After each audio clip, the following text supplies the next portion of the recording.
পাবনায় ৮টি কুকুরছানা হত্যার খবরে অনলাইন মিডিয়ায় যখন তোলপাড়, একই সময়ে সিলেটের ছোট্ট এক শিশুর আদরে বড় হয়ে উঠছে অর্ধশত কুকুর।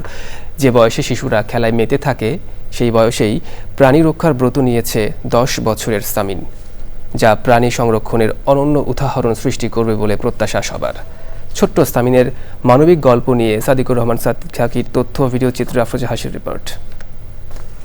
সিলেটের গোয়ালটোলার এই বাড়ির প্রবেশদ্বারের সামনে বড় করে লেখা কুকুর হইতে সাবধান। তবে ভেতরে ঢুকলেই দেখা যায় সাবধানতা নয়, বরং আছে নিরাপত্তা আর প্রাণীর প্রতি নিঃশর্ত ভালোবাসা। যেখানে ১০ বছরের শিশু সাইহান শামিনের ছোট্ট আশ্রয়ে পালিত হচ্ছে ৫০টিরও বেশি পথকুকুর। শুরুতে ছিল মাত্র ৩টি কুকুরছানা, লালু, কালু আর ডন।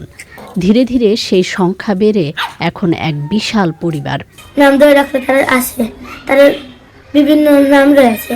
নামগুলো হলো লালি, কালি, ডন, রানী, বাদশা, চিনকু, কুচু কুচু, মোটু, মরু, কেজিএফ আরো আছে। সে ছোটবেলা থেকেই কুকুর, বিড়াল বা পাখির প্রতি তার আকর্ষণ ছিল। তো 3টা কুকুর প্রথমে কুড়িয়ে আনে। সেই কুকুরগুলা থেকে এখন 50টার উপরে কুকুর আছে আমাদের বাসায়। প্রাণ ও প্রাণীর প্রতি এমন ভালোবাসা আর দায়বদ্ধতা শুধু দৃষ্টান্তই নয়, অনুকরণীয়। কুকুর ছানাগুলো স্বামীকে তার আপনজন ভেবে কাছে টেনে নিচ্ছে।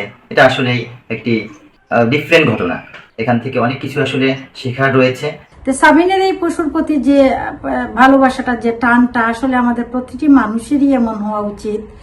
সামাজিক যোগাযোগ মাধ্যম ও মিডিয়ায় যখন নানাভাবে কুকুরসহ প্রাণী নিধনের খবর দেখা যায়, তার বিপরীতে সিলেটে পথকুকুরদের সাথে শিশু সামিনের সখ্যতা বার্তা দেয় শান্তি, সমৃদ্ধি ও সহাবস্থানের ধরিত্রীর।